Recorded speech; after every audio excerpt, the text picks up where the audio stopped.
हो जाना दिखेगा सर। दिखेगा, दिखना चाहिए, नहीं तो फिर बनाना ना बनाने के बराबर हो जाएगा।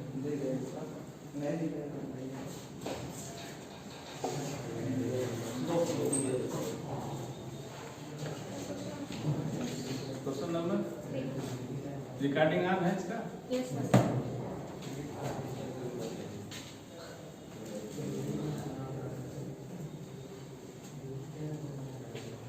Do you know rationalization? Yes sir. Yes sir. How many? Raise your hand. Only 4. Rationalization. Down your hands.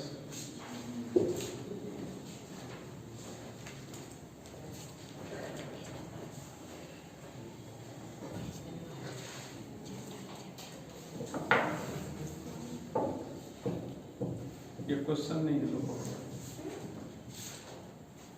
बाद में डिस्कस करेंगे। ये पूछ रहे हैं कि पाई की वैल्यू क्या होती है? 22/7।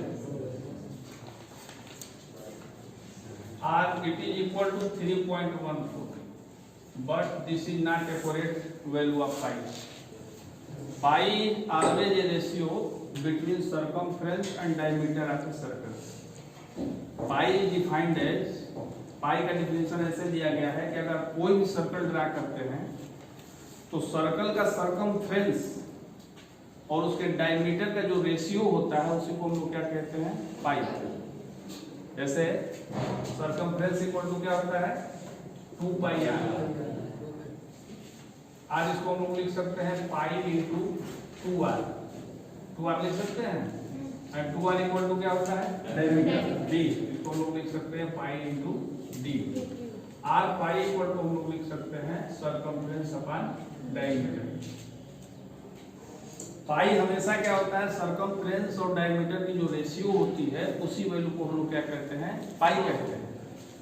तो हम ये कैसे कह सकते हैं कि कोई भी सर्कल अगर हम ड्रा करते हैं तो उसके सर्कमफ्रेंस और डायमीटर में 22/7 का ही रेशियो होगा? नहीं, मेरी बात समझ रहे हैं? जैसे मान लीजिए आप कभी रेडियस 2 लेकर सर्कल ड्रा करेंगे, कभी 4 लेकर ड्रा करेंगे, कभी 8 लेकर ड्रा करेंगे, कभी 10 लेकर ड्रा करेंगे, कभी अर्थ का ही रेडियस ले लेंगे। हम लोग अर्थ का भी रेडियस लिया जाता है। आप फिजिक्स जब पढ़ेंगे 11th वगैरह में जाएंगे तो वहाँ अर्थ का भी रेडियस लिया जाता है। तो अर्थ का रेडियस लेंगे तो बहुत बड़ा हो जाएगा उसका सर्कमफ्रेंस, लेकिन फिर भी जो रेशियो होती है कितनी होती है? 22/7। उसी को ही पूछ रहे हैं, किसी को समझाइए। मेरी बात समझ में आपको आ रही है? इसलिए पाई की वैल्यू हमेशा जो होती है सर्कमफ्रेंस और डायमीटर के रेशियो के इक्वल होती है, जो अप्रॉक्स 22/7 और 3.14 एज्यूम किया गया है। आप रेशनल नंबर और इरेशनल नंबर पढ़े होंगे तो उसमें बताया गया है कि रेशनल नंबर क्या होता है? Tell me anybody. Rational number? No you ना, इधर कोई नहीं, बोलो। So a number is form of p upon ql. Q is not equal to 0. Is called a rational number. Sit down. But it is not correct definition. A number in the form of p upon q, where q is not equal to 0, is called a rational number. कोई भी number p upon q के form में है, जैसे मान लीजिए 2/4 है, और सॉरी 2/5 है, and 5 is not equal to 0, so this number is rational number. लेकिन रेशनल नंबर का एक दूसरा भी डिफिनेशन है। शुरू का वीडियो अगर आप लोग देखे होंगे, जब मैं भेजा था शुरू का video, natural number, whole number, integer, उसमें रेशनल नंबर, इरेशनल नंबर में पूरा डिफाइन करके बताया था। तो रेशनल नंबर के जो करेक्ट डिफिनेशन है, a rational number is always a terminating and repeating decimals. A rational number is always terminating और रिपीटिंग डेसिमल्स। मतलब इसका या तो डिवाइड करेंगे तो ये नंबर कट जाएगा। अगर हम न्यूमरेटर को डिनोमिनेटर से डिवाइड करेंगे तो आइदर ये नंबर क्या हो जाएगा? कैंसिल हो जाएगा, खत्म हो जाएगा, कट जाएगा। और अगर नहीं कटता है तो एक सीक्वेंस बनेगा। जैसे सपोज करिए, सब जो मैं कह रहा हूँ सबको समझ में आ रहा है? कोई ऐसा भी नहीं समझ रहा है? जिनको समझ में नहीं आएगा वो हाथ उठाएंगे अपना। जैसे मान लीजिए 1/3, अगर 1 में 3 से आप डिवाइड करेंगे, 3 3 या 9, 3 3 या 9, 3 3 या 9 means 3 is repeating again and again, 3 बार आता है। तो अगर ऐसा भी नंबर है तो ये नंबर क्या होगा? रेशनल नंबर होगा। या कुछ नंबर ऐसे होंगे जो कि एक नंबर नहीं, उसमें कई नंबर रिपीट करते हैं एक साथ। जैसे देखें 22/7 को ही देखें, 22/7 को ही देखें। अगर इसका डिवाइड करेंगे 7 3 या 21, 7 1 या 7, 7 4 या 28, 7 2 या 14, 7 8 या 56, 7 5 या 35, 7 7 या 49। देखिए कोई भी नंबर इसमें रिपीट नहीं किया। कोई नंबर रिपीट किया है? अगर मान लीजिए कि ये रिपीट अगर नहीं करेगा, then 22/7 is not a rational number. ये मैं नहीं कर रहा हूं कि रेशनल नंबर नहीं है, लेकिन अगर नंबर रिपीट नहीं करता है, किसी भी नंबर को आप डिवाइड करते हैं और नंबर रिपीट नहीं कर रहा है, तो that number is not a rational number. या तो कट जाना चाहिए या तो क्या होना चाहिए? रिपीट होना चाहिए। लेकिन रिपीट होता है, कैसे होता है? अब इसके आगे देखिए, 10 आया, फिर देखिए यहाँ 10 आया था ना, फिर 7 1 या 7, फिर यहाँ 7 4 या मीन्स 1 4 2 8 5 7, इतना नंबर एक सीक्वेंस बन के रिपीट करेगा। 1 4 2 8 5 7, 1 4 2 8 5 7, पूरा सीक्वेंस बन के रिपीट करेगा। तो आइदर कोई सिंगल नंबर रिपीट करे या पूरा एक नंबर का सीक्वेंस रिपीट करे। अगर ऐसा होता है then that number is called rational number. समझ में आ रही है? लेकिन पाई की जो वैल्यू है बुक में दिया गया है आपके, शायद इसमें नहीं है, है? कितने प्लस तक दिया है?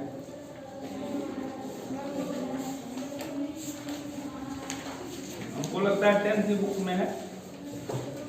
हाँ दिया हुआ है, पेज नंबर 13 पे देखिए, पेज नंबर 13 एनसीईआरटी बुक में। पाई इक्वल टू 3.14159265353932426 देख रहे हैं? ये नंबर टर्मिनेट हो रहा है और नहीं रिपीट हो रहा है। इधर उधर मत देखें तो फिर समझ में नहीं आएगा सर। इतने दिन का क्लास भी छूटा और फिर इधर उधर देखेंगे तो इधर उधर मत देखिए, सीधा इधर देखिए, कोई प्रॉब्लम है पूछिए। मेरी बात समझ रहे हैं? इस पाई की वैल्यू को अगर देखेंगे तो इसमें नंबर रिपीट नहीं कर रहा है। मतलब रिपीट करने का मतलब बार बार आना। अब ये नहीं कि जैसे मान लीजिए कोई नंबर 1 4 3 2 0 1 6 7 0 9 5 8 3 0 2 8 एंड सो ऑन। अब ये नहीं कि यहाँ 3 आ गया तो यहाँ भी 3, ऐसे नहीं मतलब है। माने वो कंटिन्यूअस आना चाहिए, एक क्रम बनना चाहिए। जैसे इसका एक क्रम बन रहा है, ये कंटिन्यूअस आ रहा है, वैसे कंटिन्यूअस आना चाहिए। अगर कंटिन्यूअस नहीं आ रहा है, कोई सीक्वेंस नहीं बन रहा है, then that number is called irrational. So pi is an irrational number and 22/7 is a rational number. इसको ध्यान रखेंगे, पाई क्या है? इरेशनल नंबर, और 22/7 क्या है? Rational number. आप देख रहे हैं कि पाई की वैल्यू यहाँ जो दी गई है, हम लोग जो पाई का वैल्यू रखते हैं उससे काफी डिफरेंट है, नहीं है? डिफरेंट है ना? इसीलिए हम ये नहीं कर सकते कि पाई की वैल्यू एक्यूरेट 3.14 या 22/7 ही होती है, इससे हट के भी कुछ हो। ठीक है? चलते हैं हम लोग यहाँ थे वहां। Page number 146 and I am going to solve question number 3. तू बताए थे ना, बताना था, तू बताना है, तू बता दिए थे, नहीं बताए थे, तू बता दे, वीडियो बनाए थे इसलिए याद आ रहा है, तू बनाए थे।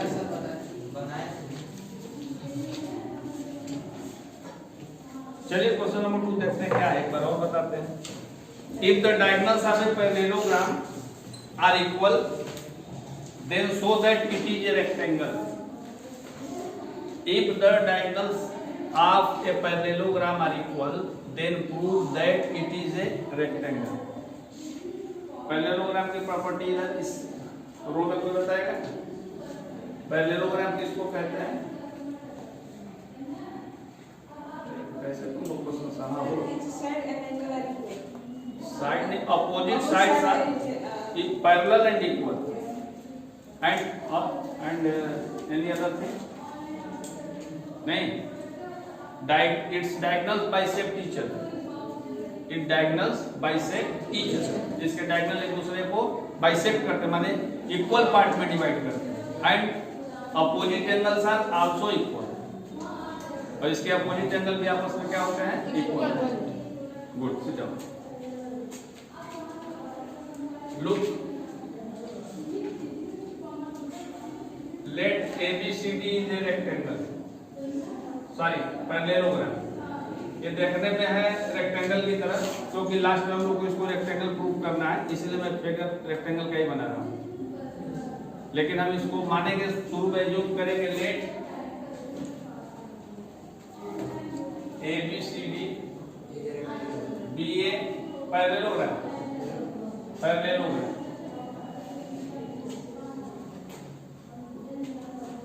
Parallelogram and its diagonals are equal, its diagonals are equal.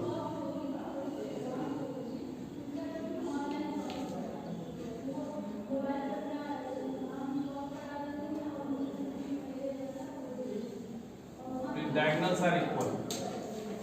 Then we have to prove that also given AC equal to BD. Then we have to prove that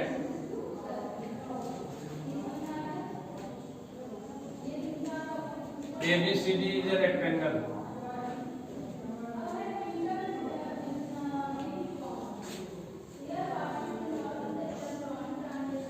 Is a rectangle. जो लोग कह रहे थे बता दिए, कैसे prove करेंगे? Raise your hand please. जो लोग कह रहे थे बता दिए हैं वो लोग हाथ उठाएं, कैसे प्रूव करेंगे बताओ? सर एंगल ABC लेंगे, ट्रायंगल ABC। क्या करेंगे पहले? सर ट्रायंगल ABC लेंगे, हाँ ट्रायंगल ABC लेंगे और ट्रायंगल BCD नहीं हो पाएगा। ABC लेंगे और BCD लेंगे, हाँ हो जाएगा, हो जाएगा। फिर क्या करेंगे? लेकर कैलकुलेट प्रूफ करेंगे। Yes sir, in triangle ABC and DAB माने CBA एंड DAB। ध्यान से देखिए, CBA एक ट्रायंगल ले रहे हैं and other DAB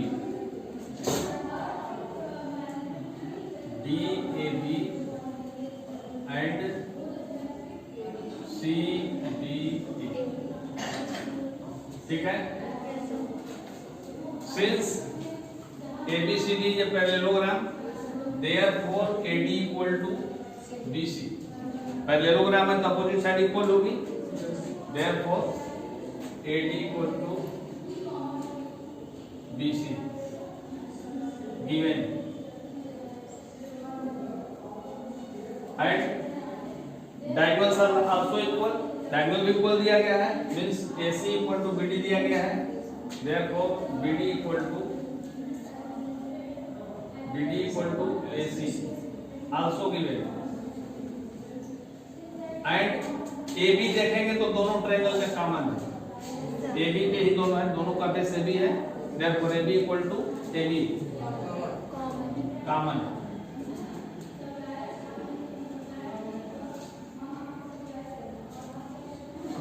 Therefore triangle DAB is congruent triangle CBA by SSS side हो गया। It means angle A equal to angle B by simplicity दोनों ट्रायंगल अगर congruent हो गए तो ये एंगल इस एंगल के इक्वल हो जाएगा, नहीं हो पाएगा? हो जाएगा? नहीं हो जाएगा। और ये एंगल जो है इस एंगल के इक्वल हो जाएगा, which implies that angle DAB is equal to angle CBA दोनों एंगल इक्वल हो गए। और हम लोग ये जानते हैं पैरेललोग्राम में अगर जैसे सपोज करिए टू लाइंस पैरेलल है और कोई ट्रांसवर्सल कटिंग करती है तो इंटीरियर एंगल का सम कितना होता है? 180 होता है। ये लाइन अगर ये पैरेललोग्राम है तो इसका मतलब ये है कि ये लाइन इस लाइन की पैरेलल है और ये किसको ट्रांसवर्सल कटिंग कर रही है, लाइन है जिसको ट्रांसवर्सल कटिंग कर रही है। इट मींस ये होगा कि angle A plus angle B equal to कितना होगा? 180 डिग्री होगा।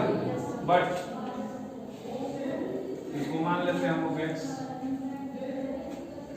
But angle DAB plus angle CBA is equal to 180 degree. R x plus x equal to 180 degree.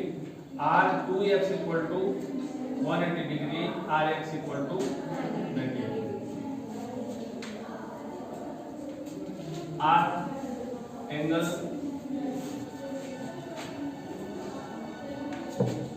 DAB equal to CBA equal to 90 degree. अब ये 90 degree है और ये line ये भी पैरेलल है,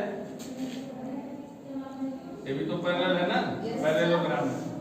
then angle A plus angle D equal to 180, therefore angle A equal to also 90 degree and angle C equal to also 90। सभी angle क्या हो गए? यहां से कर लेंगे B प्लस C करेंगे तो भी 180 होगा, C इक्वल टू भी 90 डिग्री हो जाएगा, नहीं हो पाएगा? हो जाएगा। Therefore ABCD is a correct proof। किसको किसको नहीं समझ में आया? Raise your hand. जिन लोगों को ये समझ में नहीं आया हाथ उठाइए।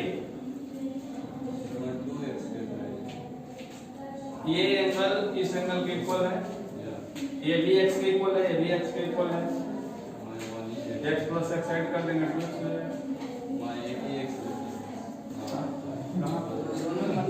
x plus x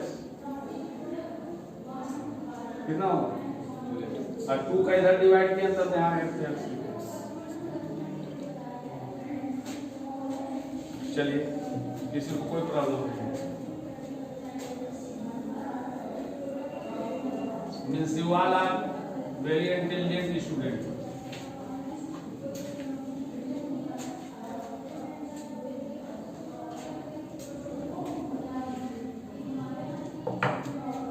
Now,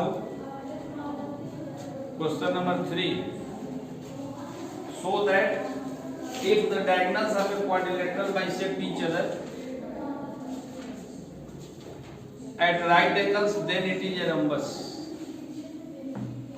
If the diagonals of a quadrilateral bisect each other at right angles, then it is a rhombus.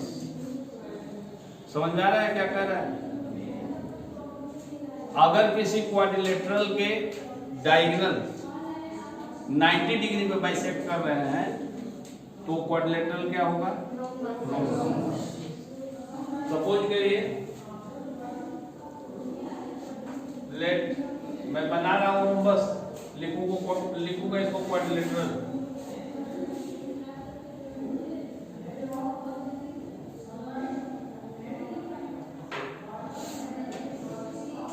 Let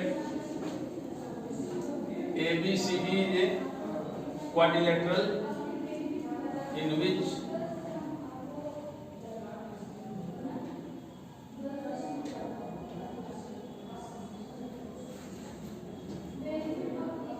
its diagonals bisect each other at O at 90 degree.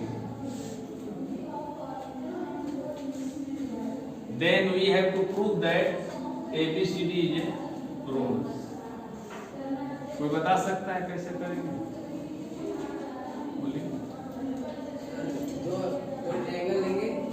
हाँ। Triangle DAB। DAB yes sir. और CBA। No sir. हाँ। Sir triangle DOA। DOA हाँ। Triangle AOB। AOB। Sir इन दोनों को congruent prove करेंगे। इन दोनों को कॉन्ग्रुएंट प्रूव करेंगे। यस। जब कॉन्ग्रुएंट प्रूव करेंगे तो ये साइड इक्वल हो जाएंगे। Okay, second good. Late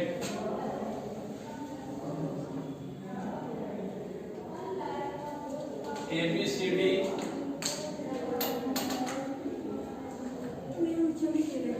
is a quadrilateral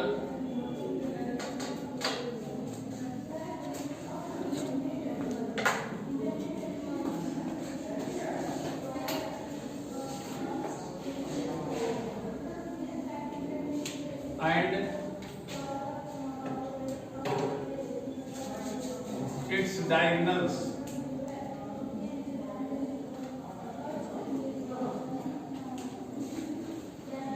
AC and BD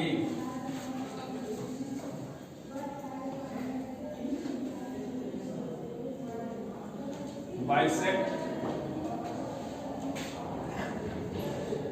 each other at 90 degree. Then we have to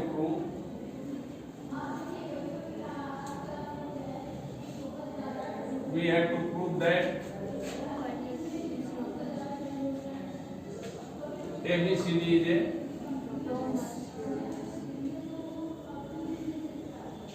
a rhombus.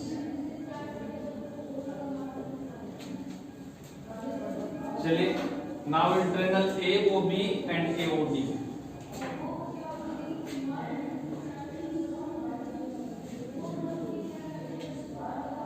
In triangle AOB and AOD,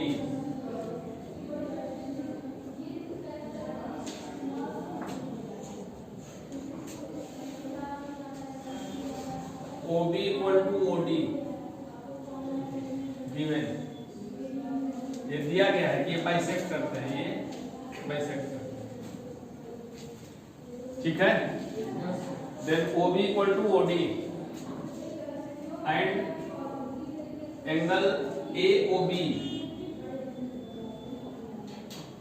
equal to angle AOD equal to 90 degree. OA equal to OA common. Therefore triangle AOB is congruent triangle AOD by RHS। जहां 90 degree से अगर prove करते हैं तो वहां हम लोग property क्या लगाएंगे? RHS। हाइपोटेनस नहीं होगा, 90 डिग्री तो हाइपोटेनस नहीं है, लेकिन हम RHS ही लिखेंगे, प्रॉपर्टी में RHS ही लेंगे, क्योंकि उसमें जब एक एंगल 90 डिग्री का हो गया तो उसका अपोजिट साइड हाइपोटेनस ही कही जाती है। मेरी बात समझ रहे हैं? मेरी बात समझिए पहले से जाओ। 90 डिग्री की अपोजिट साइड हमेशा हाइपोटेनस ही कही जाती है, चाहे इक्वल हो चाहे नहीं। तो जब भी आप कांग्रुएंसी प्रूव करें तो और 90 डिग्री अगर उसमें आ जाता है तो उस प्रॉपर्टी का नाम RHS ही लिखना पड़ेगा। अरे हमको भी लिखने आ रहा है कि हमको नहीं समझ में आ रहा है, साइड एंगल साइड हमको नहीं समझ में आ रहा है, लेकिन यहाँ लोग लिखेंगे RHS। ये भले इक्वल ना हो कोई बात नहीं, उससे कोई मतलब नहीं, हमको नहीं पता इक्वल है कि नहीं, बाद में इक्वल करेंगे, लेकिन जो प्रॉपर्टी शो हो रही है क्या हो रही है, RHS ही हो रही है।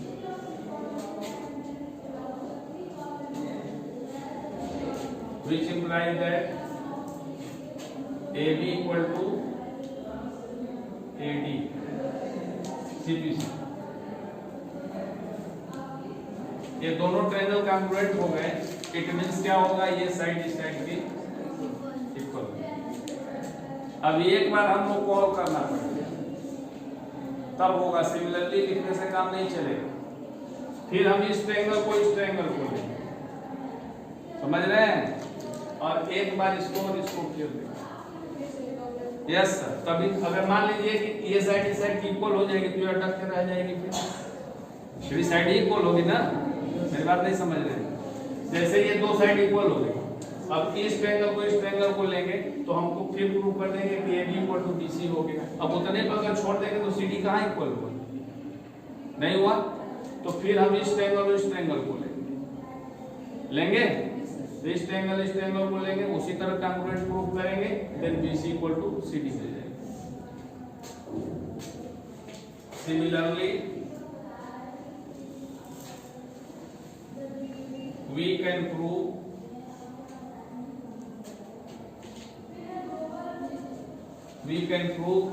triangle AOB is congruent to triangle BOC are AB equal to BC। कर सकते हैं ना इसे प्रूव, इसको भी कर सकते हैं ना, ये साइड कॉमन हो जाएगी, ये दोनों इक्वल हो जाएंगे, 90 हो जाएगा। एंड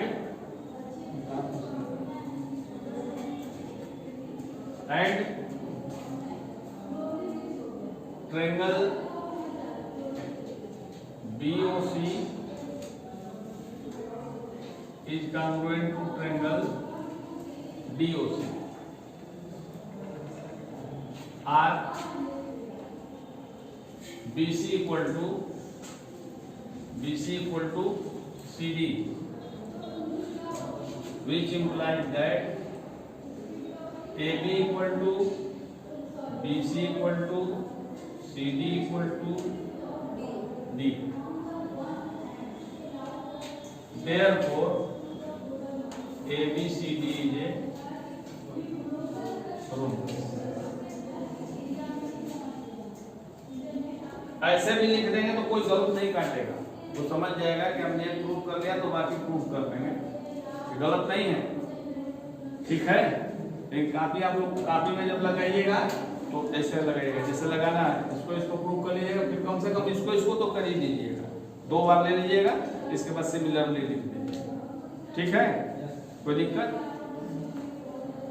कोई लिखेगा नहीं तो हम मिटाएं, आगे बढ़ेंगे, जल्दी लिख लिए। बताते समय तो कतई मत लिखो, जब क्वेश्चन में बताता हूँ तो एकदम मत लिखो, रट के नहीं मैं लगा सकते।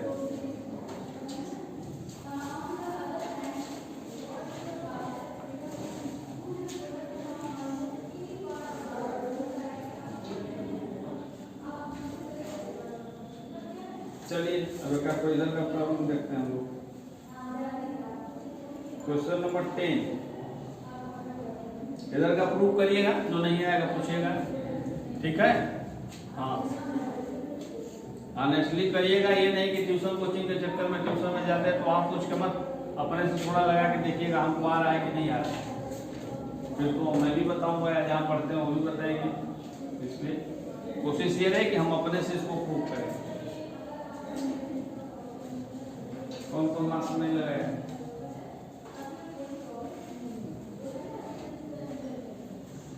मास्क मुझे भी लगाना चाहिए, मैं मास्क बैग में भूल गया, वीडियो बना रहा था उसी समय।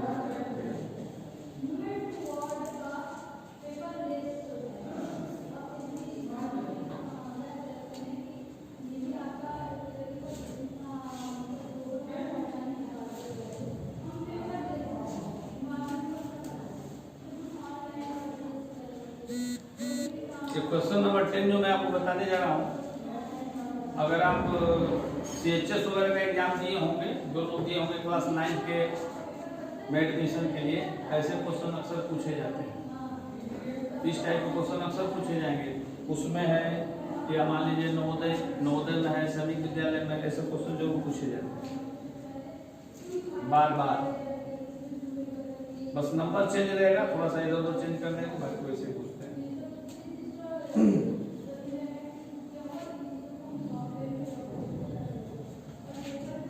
मैं बहुत दिन पहले जगह डेमो देने गया था एक स्कूल में, तो भी ऐसा ही क्वेश्चन क्लास 8 में था, सब पूछा गया।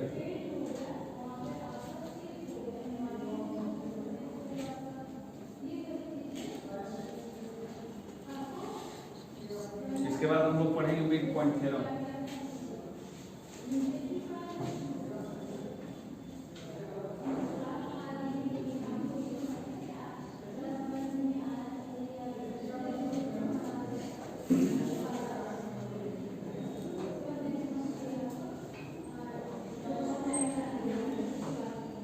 तुम न्यू स्टूडेंट हो ना?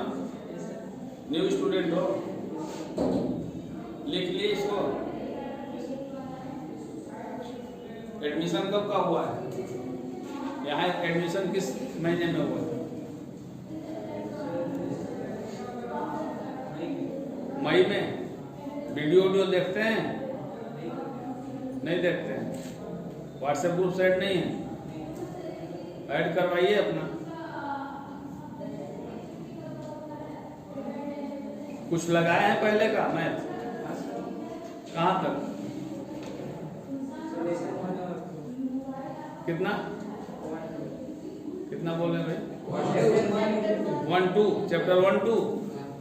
ठीक, बैठिए और आगे भी लगाते रहिए। अभी साथ साथ हमारे हो जाइए, फिर हम बैक होंगे। तो बैक होंगे तो फिर पकड़ा जाएगा साथ। या कोचिंग वगैरह पढ़ रहे हैं तो मान लीजिए हम पूछ लेंगे। हो गया sir?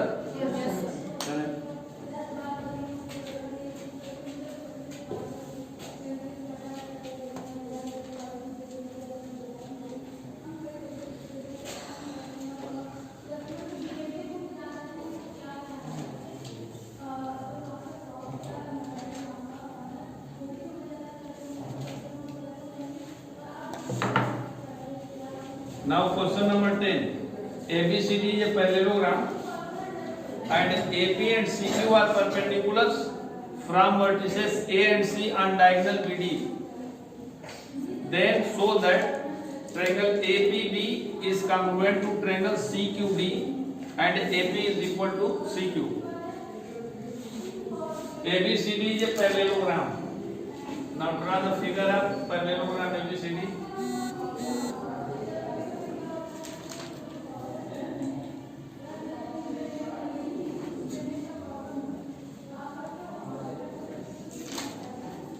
ABCD.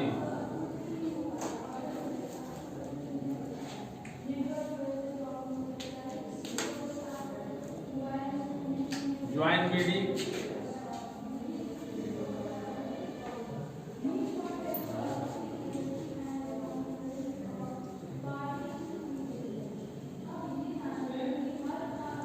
Join BD.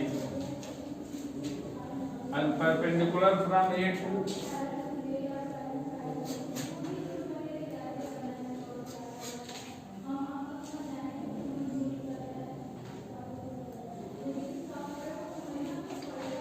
P and Q. Perpendicular means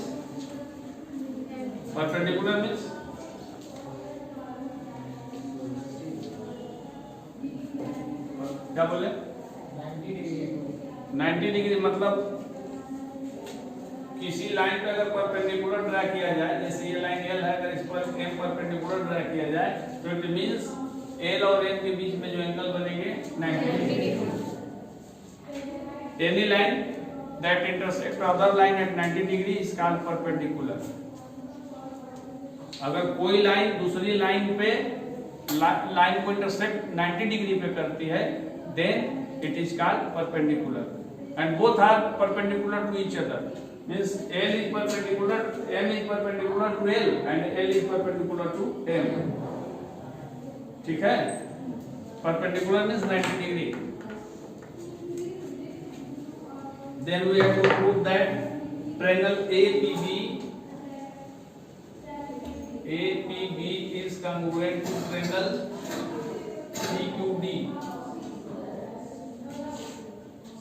CQD.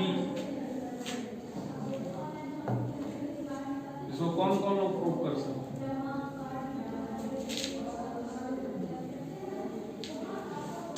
APB means this triangle is congruent to this triangle. You.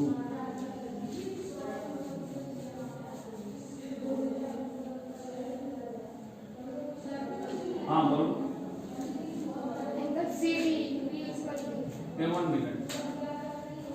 And triangle APB is equal to sorry and triangle CQD. हाँ बोलो. Angle ABB A 1 minute. ABB.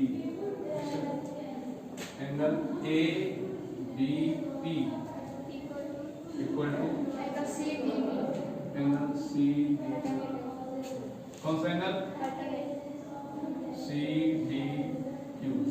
Alternate means इनके कहने का मतलब ये angle this angle is equal to and Angle APB. Angle APB is equal to angle CQD. CQD 90 degree and AB equal to CD. AB equal to CD. AB equal to CD. Middle. Sit down. Therefore, triangle APB is congruent to triangle CQD by AAS. Angle side. इसकी दो property है.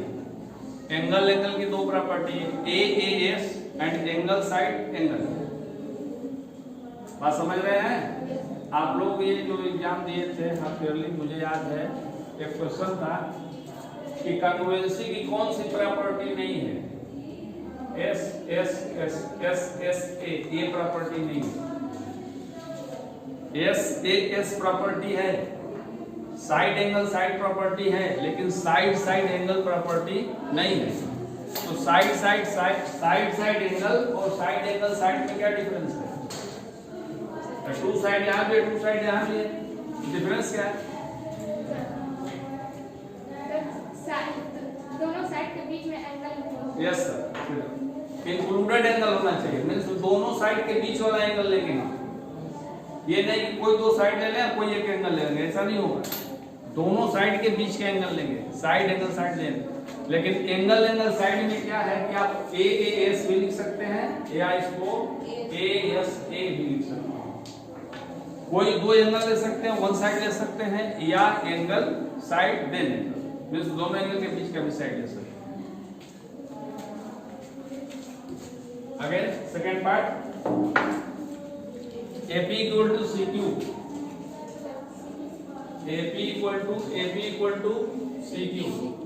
Therefore, AP equal to CQ. क्यों? CP. ये दोनों triangle congruent हो गए. It means ये होगा कि ये साइड इक्वल हो जाएगी. और यही नहीं होगा, PB equal to DQ भी हो जाएगा. PB equal to DQ भी हो. ठीक. और ये एंगल इस एंगल के इक्वल हुआ है. इट मींस ये होगा कि ये एंगल इस एंगल के इक्वल भी होगा. Congruent means all parts are equal. Congruent की हिंदी होती है सर्वांग सम. बताना नहीं चाहिए था क्योंकि आप इंग्लिश मीडियम पढ़ते हैं तो सर्वांग सम. संधि विच्छेद हिंदी में पढ़ते हैं ना. सर्वांग सम का संधि विच्छेद बताएंगे. जैसे विद्यालय का संधि विच्छेद क्या होगा? विद्यालय का संधि विच्छेद चलो हिंदी में लिखा था तो मतलब इसके बता ऐसे मुंह से देखो तो मतलब विद्या प्लस आलय। हाँ विद्या प्लस आलय, विद्यालय से जाओ। तो उसी तरह सर्वांग संघ का जानते हैं संधि विच्छेद, सर्व अंग सम।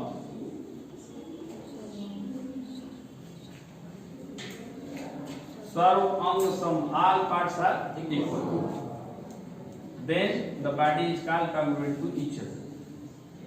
जैसे सपोज करिए कि आप 1 रुपये का एकदम बिल्कुल एक ही मॉडल का 2 कॉइन लिए हुए हैं, तो एक कॉइन को दूसरे पर रखेंगे तो क्या करेगा, उसको कंप्लीटली कवर कर लेगा, बिल्कुल ढक लेगा।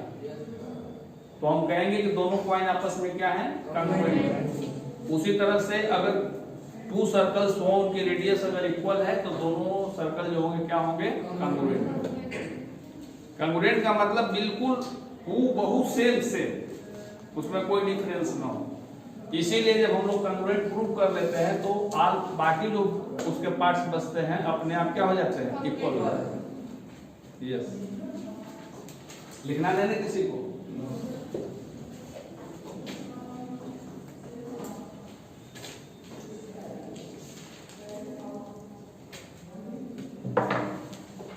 जिसके बाद वाला भी बता दें, 11 हो जाएगा। अरे तुम अकेले मत बोलो, नहीं तो लोगों को नहीं आएगा ना। इसमें बहुत ऐसे लोग होंगे जिनको बहुत कम आता होगा, लेकिन यहाँ बोलेंगे नहीं, वो चुपचाप लगाए रहेंगे। और एग्जाम में जब नंबर कम आएगा, गार्जियन पूछेंगे कि क्यों नंबर कम आया, तो बोलेंगे पढ़ाते हैं ऐसे कि समझ में ही नहीं आता है। क्या है, समझ में ही नहीं आता है। पूछते नहीं हो, पूछने पर डांट के बैठा देते हैं। समझ रहे हैं बात ना? फिर वो कंप्लेन लेके आएंगे स्कूल में। ऐसे भी होता है। तो ऐसे भी लोग हैं जो 3-4 लोग तुम लोग हो जिनको आता है, फटाफट मत बोल लगो, और लोगों से पूछना है, तो और लोगों का भी रिएक्शन आना चाहिए ना। चलिए तो मिड पॉइंट थ्योरम देखते हैं। टाइम कितना बाकी है? हाँ तो हो जाएगा। मिड पॉइंट थ्योरम,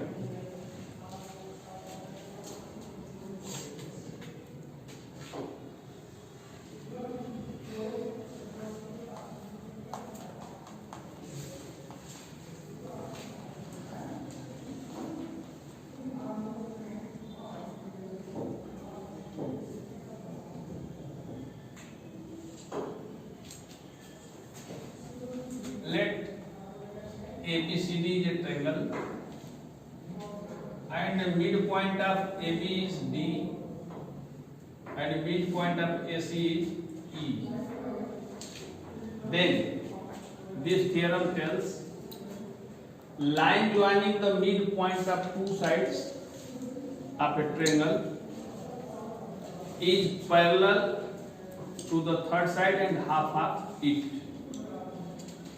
अगर कोई ट्रायंगल हो और ट्रायंगल का कोई 2 साइड लीजिए और उसके मिड पॉइंट को जो लाइन ज्वाइन करेगी, वो लाइन जो होती है थर्ड साइड की क्या होगी, पैरेलल होगी और हाफ होगी। उसका जो लेंथ होगा क्या होगा, हाफ होगा। जैसे सपोज करिए कि हम लोग साइड लिए हैं ए बी और ए सी, इसको कोई लाइन अगर ज्वाइन करती है, डी अगर इसको ज्वाइन करती है, then D is parallel to B C and D is half of it. means D equal to half BC and D is parallel to BC। यही मिड पॉइंट का theorem करता है। Line joining the mid points of 2 sides is parallel to the third side and half of it. जो हम आप लोगों को theorem बताते हैं, थ्योरम मींस फार्मूला। जैसे हम लोग अलजेब्रा वगैरह में पढ़ते हैं plus B whole square equal to A square plus B square plus 2ab, तो जो हम लोग थ्योरम पढ़ते हैं, थ्योरम का मतलब ये कि ज्योमेट्री का ये क्या है, फार्मूला है। अब कभी भी आप जैसे इस थ्योरम को पढ़ने में जब क्वेश्चन कभी सॉल्व करेंगे हायर क्लास में, और ये देखते हैं कि कोई ट्रायंगल है, उसकी 2 साइड को कोई लाइन ज्वाइन अगर कर रही है, तो इसका मतलब ये है कि थर्ड साइड की हाफ होगी और उसके पैरेलल। कैसे प्रूव करेंगे? Produce D up to F and join CF such that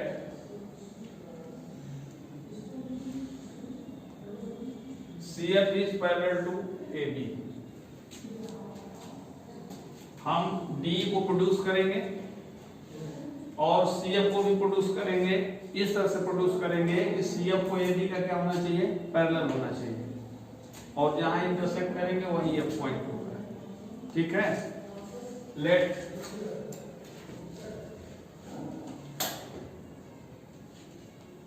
ABC be a triangle in which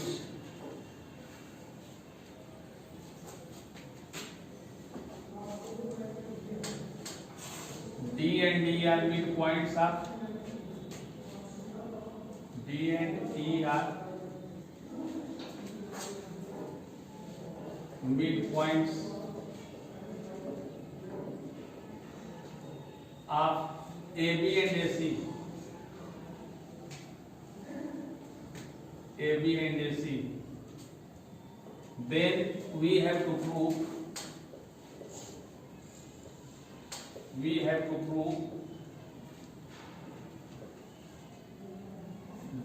is parallel to BC and D is half of BC। Book में नहीं लिखा है, एनसीईआरटी में नहीं लिखा है, देख लीजिए। हाफ ऑफ BC नहीं लिखा है, कौन लिखा है, D is parallel to BC। अब आगे लिखा है कि पीछे लिखा है, जहां थ्योरम है वहां नहीं लिखा है ना। हम लोग दोनों को पास कर लीजिए, 2 मिनट से डेफिनेशन एक्चुअली है ना सर, वीडियो पास कर लीजिए, रोक लीजिए वीडियो का, रोको। Yes,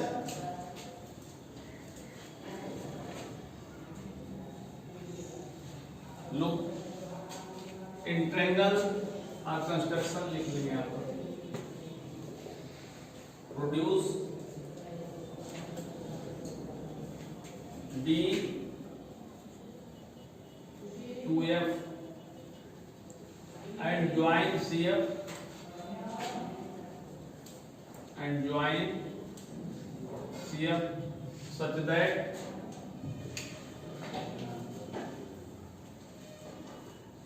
CF is parallel to AB. CF is parallel to AB. It means in triangle ADE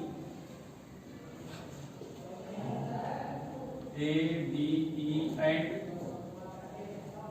triangle FCE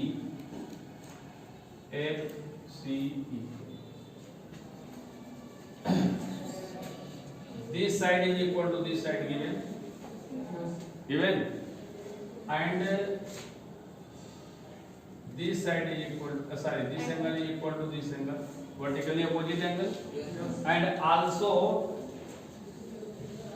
angle FCE equal to angle DAE, क्योंकि ये साइड इस साइड की पैरेलल है और ये ट्रांसवर्सल कटिंग करें तो ये एंगल इसके अल्टरनेट हो जाएगा, नहीं हो पाएगा।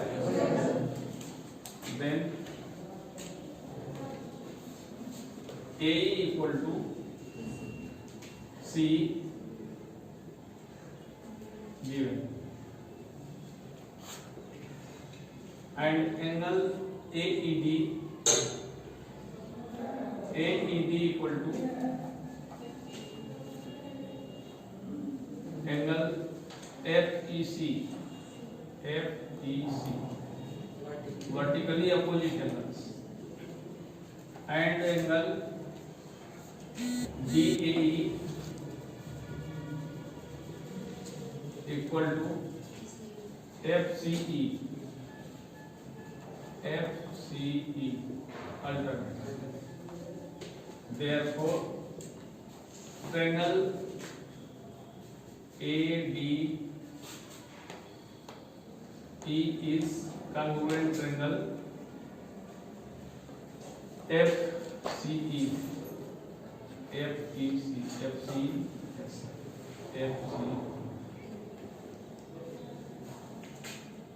angle side,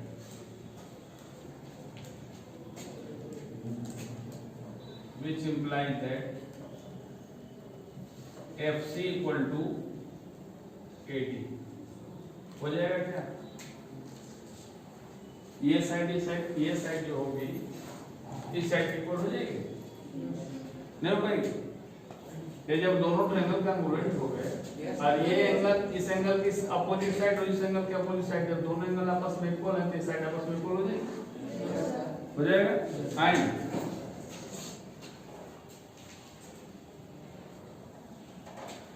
D equal to FC, ये साइड B की साइड B क्या होगी? इक्वल हो जाएगी। और ये एंगल ऑलरेडी ये एंगल इस एंगल के इक्वल है, अल्टरनेट एंगल, क्योंकि ये साइड इस साइड की पैरेलल है, तो ये एंगल जो होगा एंगल F, ये एंगल इस एंगल के तो इक्वल होगा ही होगा। कांग्रुएंट में ही हम लोग प्रूव कर सकते हैं।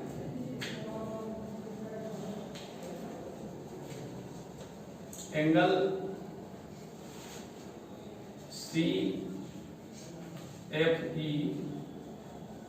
इज इक्वल टू एंगल, तो करने से कोई फायदा नहीं, हम लोग ऑलरेडी इसको मान चुके हैं, अल्टरनेट मान चुके हैं, इसलिए इसको मानने से कोई सॉरी इसको हम लोग पैरेलल मान चुके हैं, इसलिए इसको करने से कोई फायदा नहीं है।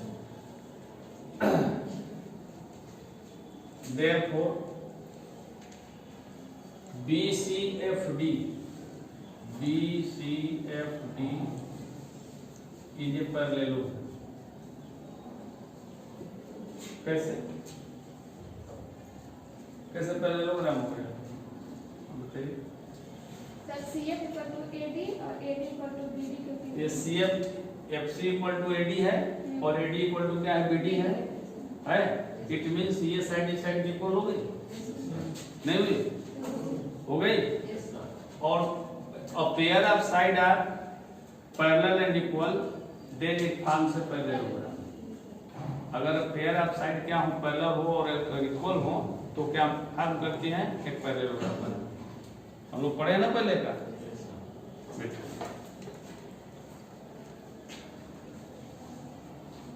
But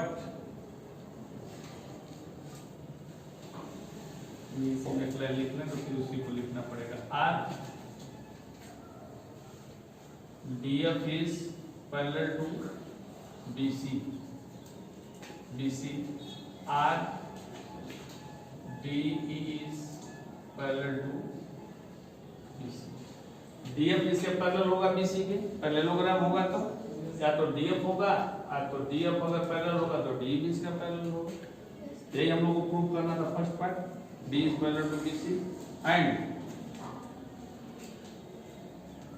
DF is equal to BC। Parallel होगा तो इक्वल भी होगा, पैरेललोग्राम के अपोजिट साइड पैरेलल भी होती है और इक्वल भी होती हैं। Therefore DF equal to BC। DF को हम लोग क्या लिख सकते हैं? DE plus FE equal to BC। But यहाँ देखें हम लोग पहले ही लिख लिए हैं, D इक्वल टू FE लिखा है ना, दोनों साइड ये दोनों इक्वल है, therefore इसको हम लोग लिख सकते हैं twice D equal to BC। R D equal to half BC।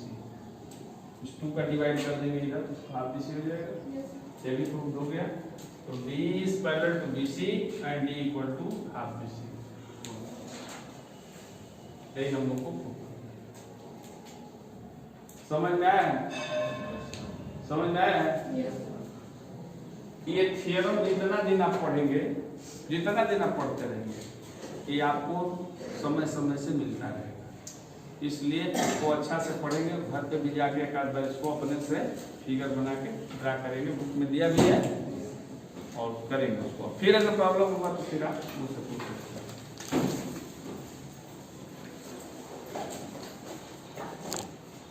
यही से होगा। बंद करो इसको।